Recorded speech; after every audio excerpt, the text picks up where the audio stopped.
여러분, 대조라는 말이 있습니다. 두 개가 있는데 서로 완전히 다를 때, 이런 비교가 될 때 대조 또는 대조적이다라는 말을 우리가 쓰죠.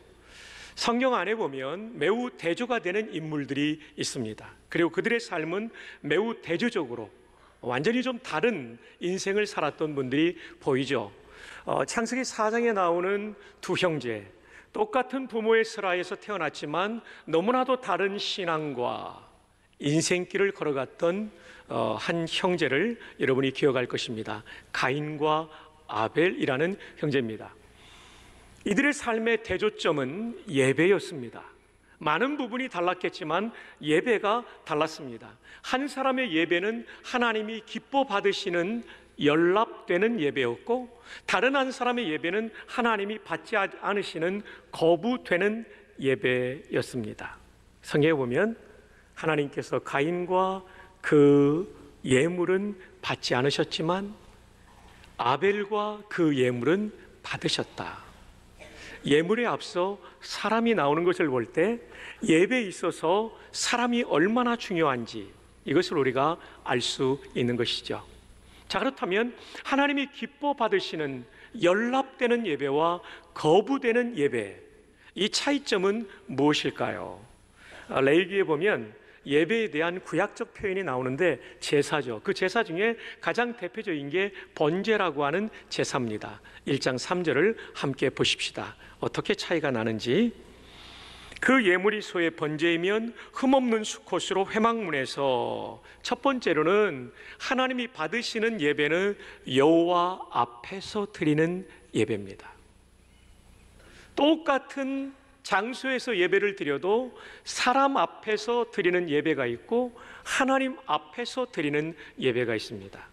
결국은 예배자가 누구를 더 생각하느냐가 결정됩니다.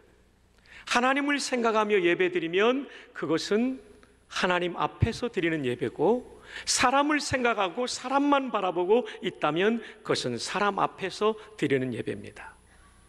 강론하는 목사도 예배를 인도하면서 여러분만을 의식한다면 제가 사람을 의식하는 예배자고, 하나님을 의식하며 하나님의 뜻을 잘 전한다면 저는 하나님 앞에 선 예배자이죠.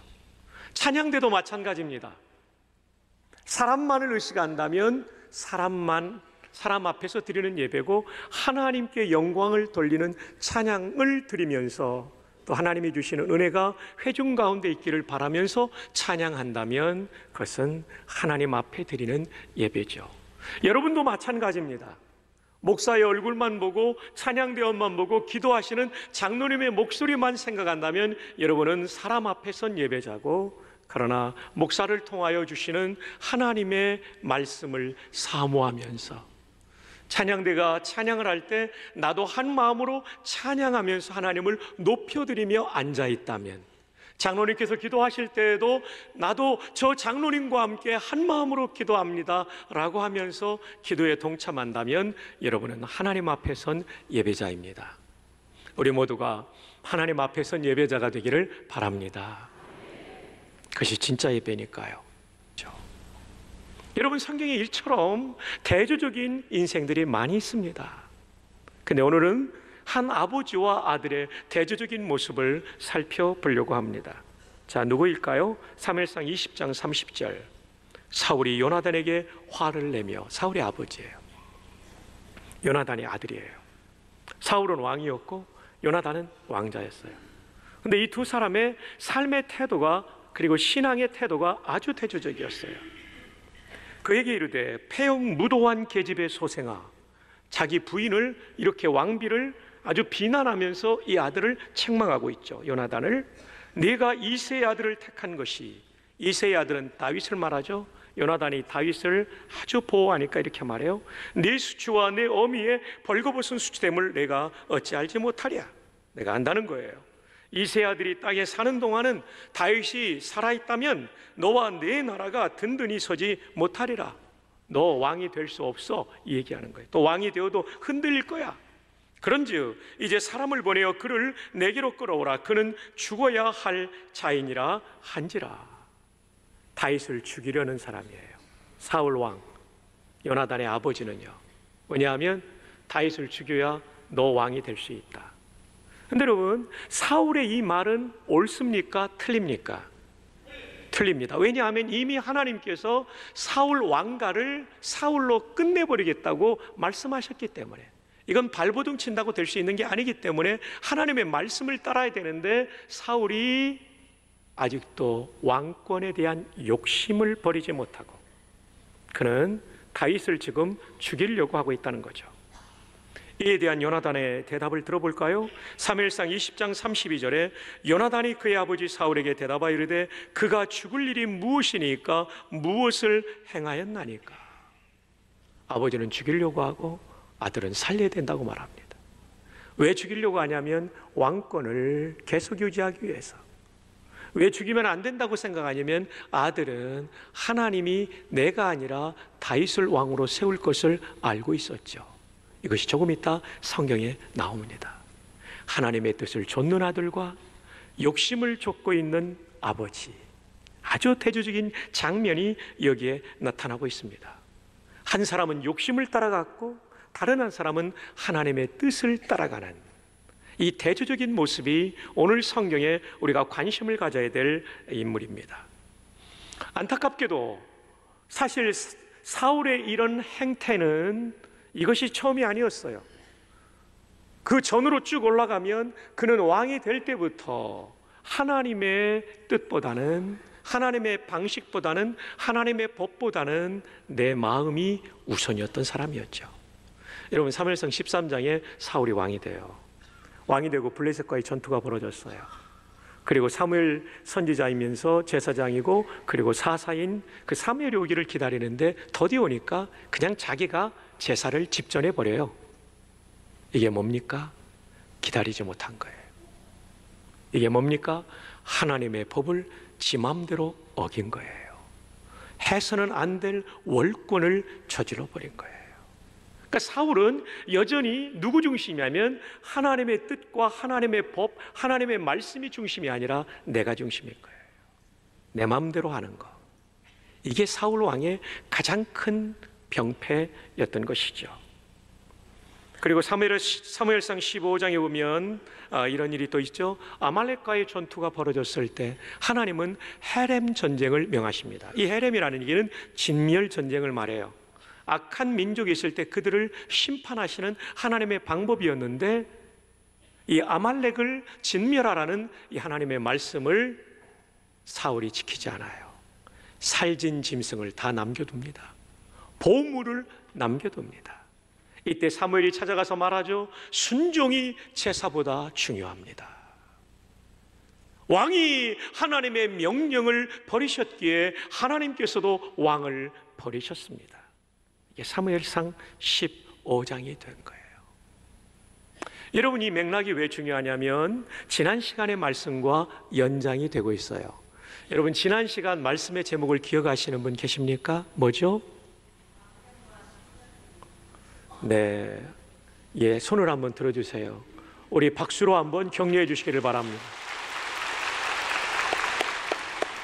왕정과 신정 정확합니다. 왕정은 왕이 최고 높은 정치 제도입니다. 신정은 뭐냐면 인간 왕이 있지만 더 높은 왕이 계신 거예요. 그분이 하나님이에요. 하나님이 정치하시고 통치하신다. 이게 신정이에요. 그래서 신정 정치 제도는 하나님이 왕을 임명하고 폐위시킬 수도 있는 거죠. 그리고 이 왕은 하나님의 뜻을 따라 통치해야 되죠. 구약 이스라엘은 왕정 제도일까요? 신정 제도일까요? 신정 제도죠. 그래서 구약의 이스라엘 왕 중에 훌륭한 왕은 항상 하나님의 통치를 받는 왕들이었고, 그리고 나보다 더 높으신 왕이신 하나님을 경외하며 그분의 말씀대로 사는 왕이었다는 거죠. 근데 문제가 뭡니까? 지금 사울 왕은 신정 왕국의 초대 왕인데 이 사람이 일반 왕정 제도의 왕처럼 살아가고 있다는 것입니다. 하나님의 말씀을 무시하고 하나님의 말씀에 순종하지 않고 내 멋대로 내가 결정하고 내가 원하는 대로 살아가고 있는 사울의 모습, 이것은 신정 통치의 왕의 모습이 아닌 것이죠. 그래서 하나님이 그를 내리시는 거예요. 여러분, 하나님께서 우리 인간을 만드실 때는 하나님을 대리하여 이 땅을 통치하도록 만드셨다는 게 창세기 1장이죠. 그래서 인간에게는 자기 결정권이 있는 것이죠. 저마다 우리는 사실 왕이죠. 그리고 구원받은 성도에 대해서도 베드로전서 2장 9절에 너희는 왕 같은 제사장, 이 만인 제사장이라고 하는 이 교리에 나오는 근거가 되는 이 말씀 속에 또 하나는 우리는 왕이라는 거죠. 어떤 의미에서 왕이냐면요, 집안의 가장과 주부들은 집의 일들을 결정하는 통치를 행하죠. 근데 하나님의 뜻에 따라 가장과 주부의 역할하면 거기에 하나님 나라가 이루어지는 거예요. 여러분이 직장에서 어떤 부하들을 거느리고 있다, 거기에 하나님의 뜻에 따라 직무를 수행하면 내가 일종의 작은 왕으로서 그 부서를 하나님의 뜻에 따라 통치할 수 있는 거죠. 아멘입니까? 한번 따라합시다. 하나님은 나를 작은 왕으로 세우셨다. 네, 옆에 있는 분을 축복합시다. 그대도 작은 왕입니다. 그래서 여름 성경학교 우리 교사할 때 옛날 기억나죠? 왕 나는 왕자다. 나는 왕 나는 왕자다. 그 기억나시죠? 그리고 여성들은 공주라고 그랬잖아요. 어떻게 했습니까, 여러분? 제가 신학대학 1학년 때 교사할 때 그랬어요. 나 공공공공 나는 공주다. 나는 공주다. 좀 예쁘게 됐습니까? 우리 모두가 왕이신 하나님의 아들과 딸로서 왕자고 공주입니다. 여러분 이렇게 확신이 없으세요? 한번 따라합시다. 나는 왕자다. 예, 나는 공주다. 예, 여러분 정말 존귀한 분들이에요. 그리고 여러분의 삶의 영역에서 이런 통치권을 하나님께 받아 행사하는데 중요한 것은 내 마음대로 통치권을 행사하는 작은 왕이 되면 안 된다는 거예요. 그건 사울 같은 거예요. 근데 이상하게도 그 아들이었던 요나단은 얼마나 하나님의 뜻을 따라갔는지 몰라요. 정말 신정 정치의 왕 같은 요나단이었던 거죠. 너무나도 대조돼요. 여러분 어떻습니까? 여러분은 요나단 같습니까? 사울 같습니까? 이 얘기는 여러분은 여러분 마음대로 내키는 대로 삽니까? 아니면 여러분의 감정의 충동을 따라 삽니까? 아니면 하나님의 말씀의 감동을 따라 삽니까? 하나님 말씀의 감동 따라 사는 사람이 되어야 하는 거죠. 여러분, 다윗을 해치려는 아버지에게 요나단이 한 말을 한번 들어볼까요? 사무엘상 19장 4절입니다. 요나단이 그의 아버지 사울에게 다윗을 칭찬하여 이르되, 이 다윗을 죽이려는 아버지 앞에서 다윗을 칭찬했어요. 원하건대 왕은 신하 다윗에게 범죄하지 마옵소서. 그는 왕께 득죄하지 아니하였고 그가 왕께 행한 일은 심히 선함이니이다. 죄짓지도 않았는데 왕께 선한 일만 행한 이 다윗을 왜 죽이려고 하십니까? 그가 행한 선한 일이 뭡니까? 대표적으로 5절이죠. 그가 자기 생명을 아끼지 아니하고 블레셋 사람을 죽였고, 블레셋 사람이 복수가 아니라 단수니까 여러 장병을 죽인 것이 아니라 골리앗 죽인 것을 가리키는 거죠. 맞아요. 이스라엘 군대가 전부 벌벌 떨고 있을 때 목숨 걸고 나가서 싸워서 하나님을 의지해서 골리앗을 죽인 사람은 다윗 아닙니까? 이런 구국의 영웅을 왜 죽이려고 하십니까? 이 얘기죠. 여호와께서는 온 이스라엘을 위하여 큰 구원을 이루셨으므로 그건 다윗의 승리가 아니라 하나님의 승리 아니었습니까? 이 얘기는 또 무슨 말이에요? 하나님이 다윗을 쓰셨는데 왜 하나님이 쓰시는 사람을 죽이려고 하십니까? 라고 요나단이 사울에게 말하는 거죠. 왕이 이를 보고 기뻐하셨거늘 아버지께서도 그때 기뻐하지 않으셨습니까? 어찌 까닭없이 다윗을 죽여 무죄한 피를 흘려 범죄하려 하시나이까? 다윗 죽이려는 아버님 마음이 이건 죄를 짓는 범죄행위입니다 라고 직언하고 있는 요나단의 모습을 우리가 보게 되죠. 이때 사울의 마음이 찔렸어요. 그를 데려오라. 우리 함께 궁중에서 지내자. 근데요, 사울이 19장에 그 얘기 해놓고 또 마음이 바뀌어요.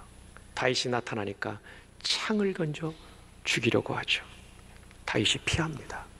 그리고 집으로 돌아갔습니다. 근데 또 병사를 보내서 다윗을 체포하려고 보내는데 이 소식을 듣고 미갈이 남편을 살리기 위해서 도피시키죠. 여러분 생각해 보세요. 이 사울이 하나님의 사람, 하나님의 백성임에도 불구하고 이렇게도 악해요. 맞습니다.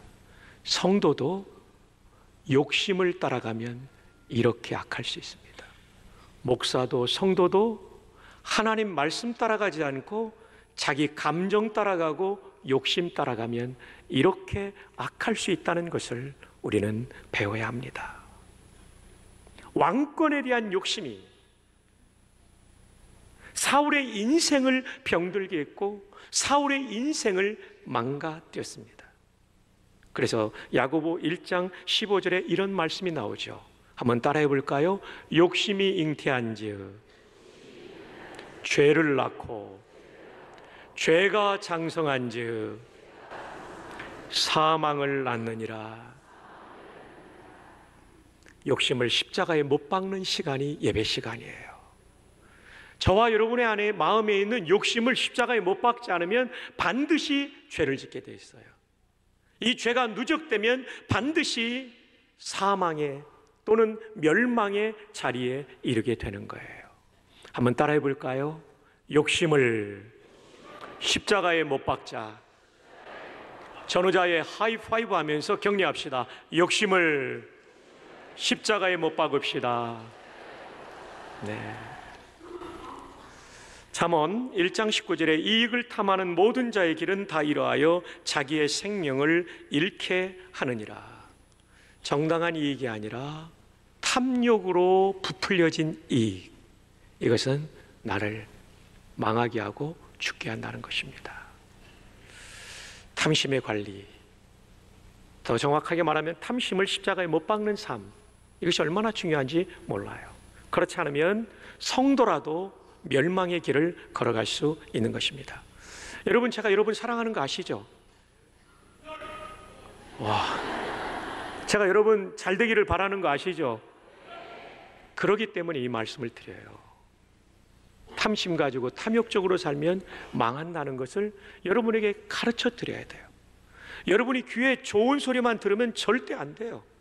그러다가 망할 수 있기 때문에. 적어도 예배당에 와서는 세상에서는 우리 귀를 간지럽히고 우리를 즐겁게 하는 소리가 많지만 예배당에 와서는 바르게 사는 법을 배워야 되는 겁니다. 하나님을 두려워하는 법을 배워야 되는 겁니다. 이거 없으면 망하는 길이기 때문이에요. 그래서 여러분에게 제가 이 말씀을 나누는 거예요. 유대인들의 랍비의 이야기에 이런 얘기가 나와요. 어느 날 천사가 여행을 가는 두 사람의 길에 동반하게 돼요. 함께 걸어가다가 헤어지는 자리에 이르러서 천사가 이런 얘기를 합니다. 이 두 사람은 어떤 사람이었냐면 매우 욕심이 많은 사람이 하나였고 다른 사람은 매우 질투심이 많은 사람 한 사람이었어요. 한번 따라해 봅시다. 욕심이 많은 사람, 질투심이 많은 사람, 둘 다 탐심이 많은 사람이죠. 근데 천사가 이렇게 말해요. 제가 여러분에게 마지막 선물로 드리겠는데 먼저 선물을 요청한 분에게 선물 하나를 드린다면 두 번째로 기다렸다 요청하는 사람에게는 선물 2개를 드리겠습니다. 그러니까 욕심이 많은 사람이 첫 번째로 선물을 요청했겠어요? 안 했겠어요? 안 하죠. 질투심이 많은 사람이 첫 번째로 나 달라고, 나에게 이런 선물 달라고 했겠어요? 안 했겠어요? 안 하죠. 질투심이 많으니까 나보다 더 가져가면 견딜 수 없는 거예요. 그놈이 그놈이에요. 그래가지고 이 두 사람의 여행 계획이 한마디도 안 하고 기다리고 있는 거죠. 네가 먼저 해라, 네가 먼저 해라 기다리는 거예요. 근데 여러분, 사람이 이게 탐욕이라는 것을 알고도 행하지 못할 때가 있다는 게 문제예요. 어느 정도 신앙생활 한 사람들은 이게 틀렸다는 걸 알아요. 분별할 수는 있어요. 근데 행동화하지를 못한다는 거죠. 이것을 우리가 사울을 통해서 또 한번 볼 수 있죠. 사무엘상 23장 17절에 보면 요나단이 이런 얘기를 해요. 두려움에 빠져 있는 사울 왕이 죽이려고 하는 그런 시도에 대하여 두려워하는 다윗에게 이렇게 말합니다. 곧 요나단이 그에게 이르기를 두려워하지 말라. 내 아버지 사울의 손이 내게 미치지 못할 것이요 너는 이스라엘 왕이 되고 나는 네 다음이 될 것을 내 아버지 사울도 안다. 사울도 요나단도 알았어요. 하나님이 다윗을 왕으로 세운다는 것을. 근데 요나단은 이것을 알 뿐만 아니라 이 말씀이 이루어지도록 다윗을 보호했고, 그러나 사울은 알고 있었음에도 불구하고 자기의 탐심 때문에, 탐욕 때문에 다윗을 죽이려고 하다가 마침내 자기가 블레셋과의 전투에서 죽게 되죠. 여러분, 솔직하게 우리 한번 생각해 봅시다. 몰라서 안 합니까? 욕심 때문에 안 합니까? 욕심 때문에 안 하는 경우가 훨씬 더 많습니다. 몰라서 안 하는 게 아니에요. 이게 잘못됐다는 게 알면서도 내 안에 있는 마음의 욕심을 따라서 잘못된 길을 걸어갈 때가 얼마나 많이 있습니까? 그게 바로 사울의 길이 되는 것입니다. 그러나 이와는 대조적으로 내가 아는 대로 하나님의 말씀이 이루어지기 위하여 다윗을 보호하는 요나단의 길을 걸어갈 수도 있다는 것이죠. 사랑하는 정말 귀한 성도 여러분, 하나님의 감동을 따라 깨달은 대로 탐욕을 죽이는 이 시간이 되기를 바랍니다. 그게 살 길입니다. 그게 진짜 행복이에요. 탐욕 내 가지고 뭐 가졌다고 행복한 게 아니에요. 우리 인간의 행복은 하나님과 관계, 대신 관계가 올바로 돼 있고, 나와 다른 사람과의 관계, 대인 관계가 올바로 돼 있을 때 행복한 거예요. 돈 얼마 더 있다고 행복하다는 거 아니고, 내가 어떤 지위를 가지고 있다고 행복한 게 절대 아님을 기억하십시오. 살면서 지위도 돈도 필요합니다만은 더 중요한 것은 하나님과의 올바른 관계, 이웃과 가족과의 올바른 관계에 행복이 있는 것이죠. 아멘입니까? 한번 따라해 봅시다. 대신 관계와 대인 관계가 올바로 될 때 진짜 행복이 있다. 네. 이걸 파괴시키는 게 뭐냐면 탐욕이라는 거예요. 탐욕. 그래서 사울은 대신 관계도 깨지고 대인 관계도 깨지고 자기 자신도 깨져버리게 되는 거죠. 고든 맥도날드 목사님의 그 유명한 책 내면 세계의 질서와 영적 성장은 읽어보신 분들이 꽤 많을 겁니다. 그리고 저도 여러 번 읽었고 종종 여러분에게 말씀드렸죠. 그 책의 핵심을 제가 말씀을 다시 한번 드린다면, 이 책에는 사람을 두 종류로 분석하고 있어요. 하나는 cold people, 다른 하나는 driven people. cold people은 뭐냐면 call, 불렀다는 겁니다. 근데 이게 과거 분사니까 수동의 의미로 해석을 하게 되죠. 하나님께서 부르셔서 그 부르심에 이끌려가는 삶이죠. 부름받은 사람. 다른 하나는 driven이라는 말은 능동의 의미는, 원형은 드라이브죠. 차를 몰고 간다, 이게 드라이브 아닙니까? 이 사람은 내가 몰고 가는 것 같은데 사실은 쫓겨가는 거죠. 끌려가는 거죠. driven, 과거 분사니까 수동의 의미라면 끌려가는 인생이죠. 내가 몰고 가는 것 같은데 끌려가는. 근데 그 책에는 쫓겨가는 인생이라고 번역했는데 저는 번역한다면 끌려간다고 번역하고 싶어요. 예. 부르심 받은 대로 살아가는 사람, 하나님의 말씀의 감동을 따라 사는 사람과 욕심에 끌려가는 사람, 내가 욕심을 내고 성공을 위해서 달려가고 돈 벌기 위해서 달려가고 명예 얻기 위해서 달려가고 내가 드라이브를 거는 것 같지만 사실은 내가 드라이브를 거는 게 아니라 내가 끌려가는 거예요. 제가 봐도 설명을 잘하는 것 같은데 온몸으로 하고 있지 않아요? 네. 내가 끌려가는 거예요.